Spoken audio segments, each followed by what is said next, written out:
அதிகாலையில் ஆண்டவரே அன்பின் பாதம் சரணடைந்தேன்.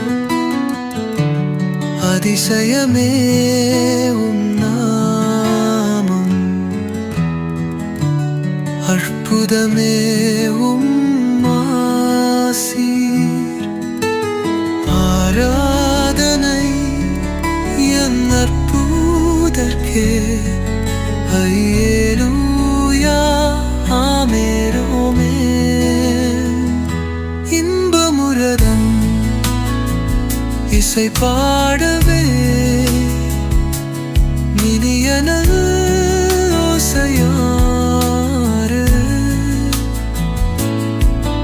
இன்றைக்கே நான் அர்ப்பணித்து இரட்சகர் இயேசு திருப்பாதமே ஆராதனை இந்தற்பதற்கே. ஹல்லேலூயா. சீயோன் வேதாகம ஆய்விற்கு அன்போடு கூட இயேசு கிறிஸ்துவின் நாமத்தில் உங்களை வரவேற்கிறேன்.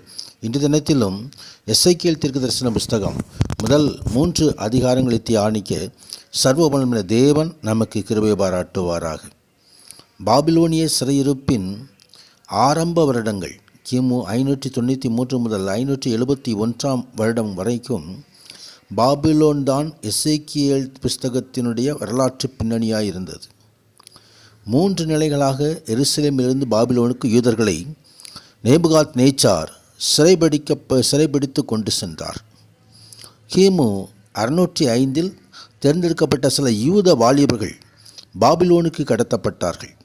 தானியேலும் அவரது 3 நண்பர்களும் கூட கூட்டத்திலே இருந்தார்கள். கிமு 597 10,000 கைதிகள் பாபிலோனுக்கு கொண்டு செல்லப்பட்டார்கள். அங்கே அவர்களில் ஒருவர் எசேக்கியேல். கிமு 586 எருசலேம் நகரமும் தேவாலயமும் நேபுகாத் நேச்சார் சேனைகளால் முற்றிலுமாய் அழிக்கப்பட்டது. மீதியானவர்களையும் அங்கே பாபிலோனுக்கு சிறைபிடித்து கொண்டு போகப்பட்டார்கள். அங்கே வரலாற்றின் ஒரு இருண்ட காலம்.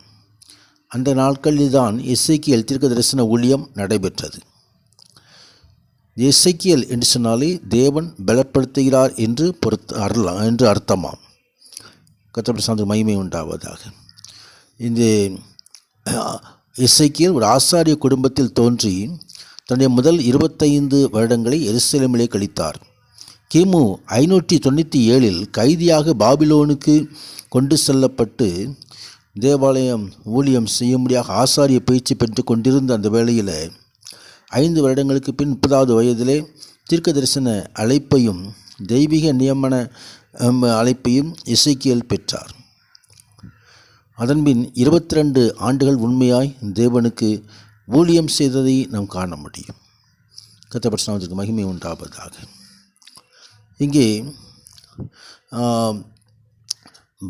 பாபிலோனுக்கு நாடு கடத்தப்பட்ட பொழுது எசேக்கியேலுக்கு கர்த்தருடைய வார்த்தை உண்டாகி பாபிலோன் வந்து சேர்ந்து 4 ஆண்டுகள் கழித்து கிமு 593 ஆசாரியனாக எசேக்கியேல் தீர்க்கதரிசன உழைப்பு பெற்றார்.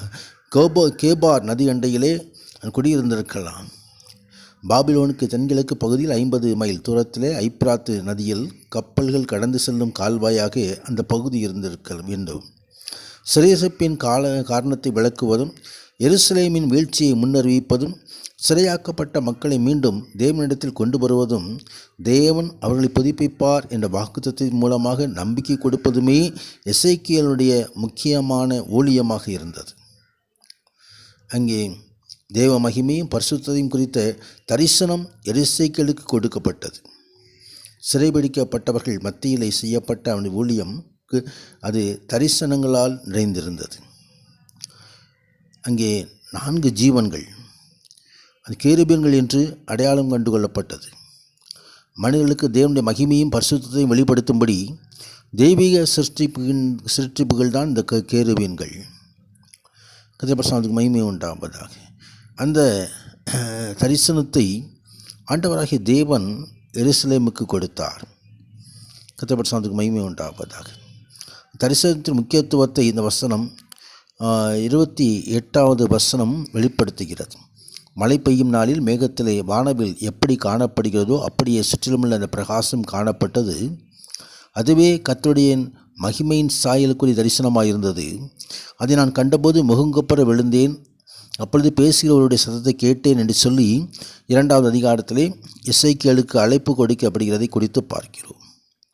மனுப்புத்திரனே, உன் காலூன்றி நெல், உன்னுடனே பேசுவேன் என்று சொல்லி அங்கே அவரோடு பேசும்பொழுதே ஆவி அவருக்குள் வந்து காலூன்றி நிற்க செய்தது. அப்பொழுது மனுப்புத்திரனே, எனக்கு விரோதமாக எழும்பின கலகக்கார ஜாதியாகி இஸ்ரவேல் புத்திரிடத்திற்கு நான் உன்னை அனுப்புகிறேன். அவர்கள் பிதாக்களும் அவர்கள் இந்நாள் வரைக்கும் அவர் எனக்கு விரோதமாய் துரோகம் செய்தார்கள் என்று சொல்லி ஆண்டவராகிய தேவன் அங்கே வெளிப்படுத்துகிறதை குறித்து பார்க்கிறோம். மக்களுக்கு தேவனுடைய வார்த்தை அறிவிக்க அவருக்கு உண்மையுள்ள ஊழியர்கள் வேண்டும் என்று சொல்லி தேவன் விரும்புகிறார். தேவன் அவர்களை பேச சொல்வதை பயமின்றி பேச வேண்டும். மக்கள் ஏற்றுக்கொள்வதை பொறுத்து அவளது செய்தி கொடுக்காமல் தேவனுக்கும் அவருடைய சத்தியத்திற்கும் முழு உண்மையாக கொடுக்க வேண்டும் என்பதை ஆண்டவராகிய தேவன் இங்கு வலியுறுத்துகிறதை நாம் பார்க்க முடியும். தொடர்ந்து 3வது அதிகாரத்தில் மனுப்புத்திரனே, நீ காண்கிறதை புசி, இந்த சுருளை நீ புசித்து இஸ்ரவேல் சந்ததியாரிடத்தில் போய் அவளுடைய பேசு என்று ஆண்டவர் சொல்கிற காரியத்தை பார்க்கிறோம். நம்முடைய மக்களுக்கு தேவனுடைய நியாயத்தீர்ப்பின் வார்த்தைகள் இந்த சுருளிலே இருந்தது. தேவ செய்தியை எசேக்கியேல் பெற்றுக்கொண்டு அதை அறிவிக்கும் முன்பு அதற்கு தன்னை அர்ப்பணிக்க வேண்டும் என்ற அடையாளமாக அந்த சுருளை புசிக்க வேண்டியதாயிற்று. அழிவையும் புலம்பலையும் குறித்து எசேக்கியேல் அறிவிக்க வேண்டியவதாய் இருந்தாலும் அது அவனுக்கு தேனைப் போல சித்திக்கும்படி தேவன் செய்தார். தேவனுக்கும் அவரது காரியங்களுக்கும் தங்களை ஒப்புக்கொடுத்தவர்கள் எல்லோரும் தேவனுடைய வார்த்தை எத்தகையாக இருந்தாலும் அது தேவனுடைய வார்த்தையாக இருப்பதால் அதை நேசித்து மதிப்பார்கள். கர்த்தருக்கு மகிமை உண்டாவதாக. இஸ்ரவேல் ஜனங்கள் கடின இருதயம் உள்ளவர்கள். அங்கே தேவனுடைய வார்த்தைக்கு அவர்கள் சற்றேனும் செவி கொடுப்பதில்லை. மக்களுக்கு அறிவிக்கும்படி தேவன் தன்னிடத்தில் ஒப்படைத்த அந்த வரவிற்கு அழிவை குறித்தான செய்தி அங்கே எசேக்கியேல் அதற்காக மிகுந்த கவலைப்படுகிறார். ஆழமான அதிர்ச்சியும் வேதனையும் அடைந்தாலும் தன்னுடைய அழைப்பில் எசேக்கியேல் உண்மையாய் இருந்தார். தேவன் எவ்வளவாய் நீதியை நேசித்து பாவத்தை வெறுக்கிறாரோ அவ்வளவாய் நாமும் கூட அதே போல செய்வது தேவனுக்கு நமக்கு இருக்குள்ள தொடர்பிலே ஒரு சரியான ஒரு காரியமாக இருக்கும். கர்த்தருக்கு மகிமை உண்டாவதாக. ஆண்டவராகிய தேவன் எசேக்கியேலை காவல்காரராக நியமித்து தன் வார்த்தைகளை அங்கே அவன் வாயை திறப்பேன், அப்பொழுது கர்த்தராகிய ஆண்டவர் நின்று உரைத்தார் அவர்களே சொல் என்று சொல்லி ஆண்டவர் தேவன் உரைக்கிறார்.